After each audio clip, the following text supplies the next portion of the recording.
Just a quick announcement before today's show that November is Investor Month. For the entire month of November, we will be featuring 12 cannabis investors. So if you're a cannabis company that's raising capital or an accredited investor that's looking for a firm to manage your cannabis investments, make sure to listen to Raising Cannabis Capital in November and get ready for 12 cannabis investor episodes. From MJBulls Media, I'm Dan Humiston, and this is Cannabis Crowdfunding.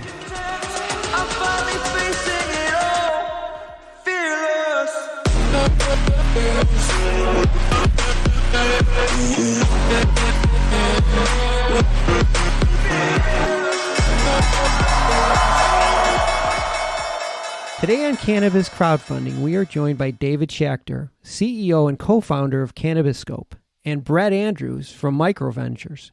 David and Brett, welcome back to the show. Thanks for having me. Thanks for having me, Dan. Happy to be back. For our Raising Cannabis Capital listeners, you will remember Brett. He's been on the show a couple times. His company, MicroVentures, is one of the first crowdfunding platforms to allow cannabis campaigns.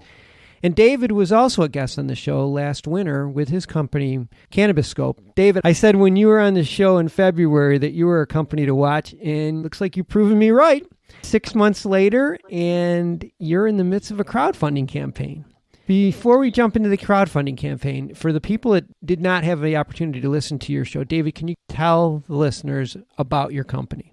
Sure. Cannabiscope started off as an information system, as a guide to help people find the right product, and really broke down flower, terpenes, cannabinoids, and what getting away from sativa indica. That's not helpful for people when they're trying to find strains, and the strain names are such a problem. So we had this index of a wheel that was a tool. Doctors, educators used it for consulting, and then the company's evolved to be an e-commerce data insight play. Mm-hmm. To give an idea on how the wheel works, if you're looking for maybe like a calming effect, or maybe because you're suffering from an injury and you like this type of flavor, and you turn the wheels and it finds the product at the dispensary based on their inventory that matches what you're looking for. Yeah, it's the front end menu. So we connect with point of sale systems, and we have a list view and a photo grid view describing products. And then we also use this cool interactive wheel, which you click through and find the product that's really best suited for you. Because when you look at the photos and the names, they're not always so helpful. And if we can categorize it properly and label it, especially with the lab results per batch, we can really show what's in it and what are you putting in your body. I think last time when we spoke, it was like thousands of different strains. I don't remember exactly the total number, but it was just incomprehensible how many combinations there could be. Yeah, think of it as somewhat, wine, liquor, beer, whiskey. They're coming out with new batches, they're blends, but you still have to show your lab reports how much THC, how much CBD is in them. The name game is not going away. This is just a way to help the brands as well as the retailers really narrow down what products can help. And then for the consumers, it's overwhelming knowing that there's thousands of strains out there, and what's available for you, what's near you, what's going to help you. If we can narrow this down and make your selection easier and give you a little more confidence. Yeah, it can't get much easier than looking at your wheel, and go to the website and you can really get a better feel for it. Well, Brett, MicroVentures is very selective. I mean, you just don't let anybody on your platform. I mean, I know you get tons of companies applying. You recently got into cannabis, but what did you like about David's company that made you decide to put them on your platform? Yeah, so as you know, Dan, having been on a couple times and talked with you in past conversations, MicroVentures has been very actively looking at companies in the what I would call cannabis tech space. And I think when I met David and learned what he was working on, I think that key insight that you guys sort of touched on a second ago that was really interesting to us was the cannabis space. First of all, it's fairly new in terms of operating on a legal level, and a lot of the suppliers and growers have gotten very sophisticated with the different types of strands. And so there's been a lot of obfuscation sophistication from the consumer standpoint on trying to find what is going to work for them and is going to solve whatever the need they're looking to solve. And so I think the idea of starting with intent. So a consumer says, I've got an ailment or I've got something I'm trying to solve. Cannabis is going to be the solution, but which strain do I go for? The wheel that they've created at Cannabiscope, I think, is a really great tool to solve that. It's a very slick user interface, and we believe that most consumer-facing software these days has to be very user-friendly in order to be effective. And then lastly, found a way to build a business on top of that. So it's not just a cool functioning tool. It's a tool for them to find a way to monetize with their B2B relationships. And so for all of those reasons, it really lined up with our overall thesis in the cannabis space. And I know you put a high emphasis on the management team. And just having worked with him in the past, I know they have a very strong management team over there. Yeah, I mean, he's been working in the industry for a while, and the team that he's brought together, I think, has a lot of experience within this industry. They've got a lot of different connections, and I think the traction that they've gotten so far supports that. Yeah, for sure.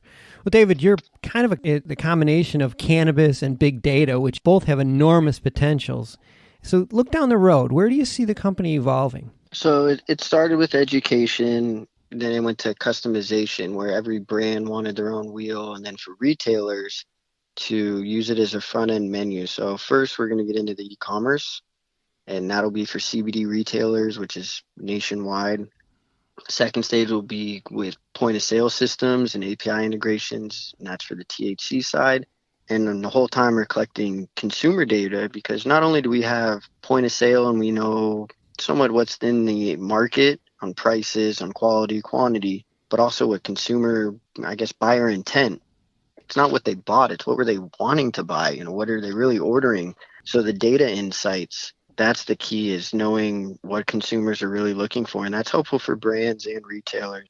Shopping online has become the trend with everything. Millennials buy 60% online, when it's a growing market that's becoming more common. And as the dispensaries and legal systems start introducing distribution, everything's prepackaged. So even when you're at the store, you still don't really get to look at it and see it. And this is a way to put all that information that it should be transparent. You're getting third-party testing for a reason. People are branding in a way of showing what's in it. This is a digital version that can really reach a lot more people. Yeah. Yeah, I can see that. It's like you touch not just the wholesale market, but you really make it convenient for the B2C. I want to take a quick break to thank you for listening to today's show. As the leading cannabis podcast network, we're constantly adding new cannabis podcasts to support our industry's growth. And that's why we're so excited to announce our newest podcast, The Cannabis Breakout, which premieres October 18th. The show is about the thousands of Americans who remain in prison for violating cannabis laws that have long since been overturned. The Cannabis Breakout gives cannabis political prisoners a voice. If you're a former cannabis prisoner or have a loved one who is a cannabis prisoner, we want to share your story. Please go to MJBulls.com and sign up to be a guest. I'm going to jump forward, David, and we want to talk more about crowdfunding because that's what we're here to talk about today. And Brett, can you give us an overview of investing in crowdfunding campaign? How much someone can invest? What's the minimum investment? Do you get equity? How's it work? Yeah, sure. So the equity crowdfunding, the rules around it, it was a result of the Jobs Act, which passed in 2012. And then around 2016, the SEC issued the rules around what we call Reg CF, standing for Regulation CF. It's the exemption that allows both accredited and non-accredited investors to invest in private companies. Prior to this, no non-accredited, unless they're your friends or family, can invest in a private startup company. So when the rules came out, it allowed platforms like ours to facilitate fundraising and actually allow companies to raise equity and or debt financing from the crowd. So again, not just accredited investors. So this is unlike Kickstarter or GoFundMe where you're making donations or you're doing pre-sales. This is actual securities that the investor is purchasing. On our site, we allow a minimum investment per investor of $100.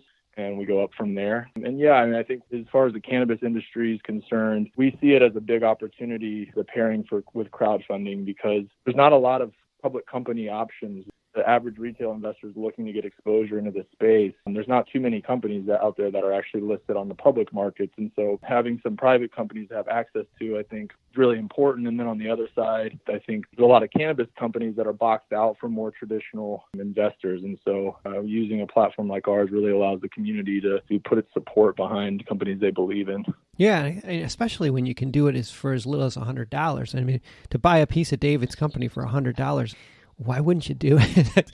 But David, with all the money being invested in the industry, I'm sure you've had people approach you about investing in your company. What made you decide to go the crowdfunding route versus working with like a venture fund or an angel investor? I heard your podcast and heard about MicroVentures and not afraid to pick up the phone and call and applied, and Brett got back to me. And it's kind of the beauty of it, from what I understood, was the terms and everything that came with the due diligence. That I had a business plan, we had interest, there's traction, and by partnering essentially with MicroVentures, putting us through this boot camp of getting everything ready for the fund, it was something that angels wanted to see, VCs will want next round. But this stage to reach out to the community, like people use the wheel on their own website. So as our partners, they can join us in this grassroots community that only a crowdfund really offers, where that people can come in for minimal investment and be a part of us. As we have hundreds of brand ambassadors now, because you believed in us. Yeah, there's nothing like having all those people behind you and, rooting for your success. And I always look at it as it's a great way to do a friends and family round. A lot of friends will be like, man, I wish I knew. And the beauty of that is that you do this through MicroVentures. All the shares, everything's done according to their term sheet. And it just set real standard for us. And we can come back to our friends and family and partners and say, look, we've been accepted by a VC-backed equity crowdfunding.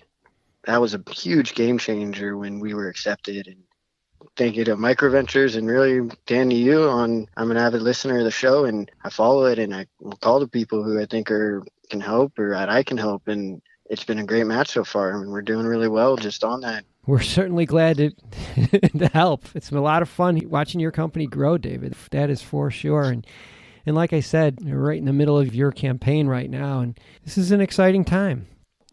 Well, we're going to wrap this up, but we've been speaking with David Schacter, the CEO and co-founder of Cannabiscope, and Brett Andrews from MicroVentures. And I have Cannabiscope crowdfunding campaign is live. And if you want to learn more about this opportunity, you can go to microventures.com/crowdfunding/Cannabiscope. So yeah, I mean, gee whiz, for $100, why wouldn't you do it? This could be Google. Who knows? Brett, it's always great to have you on the show. And David, congratulations. I mean, you deserve this. Keep it going, man. Thank you, Dan. Yeah, thanks for having me, Dan. It's always great to be a part of the show, and keep up the great work. You put out some great content there. Well, thanks, guys. And after we hang up, I'm going to get my piece of your company before the campaign ends. Have a great night, guys.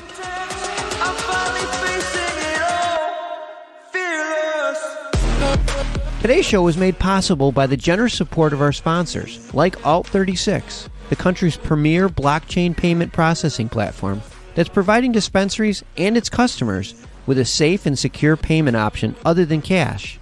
To learn more, go to alt36.com.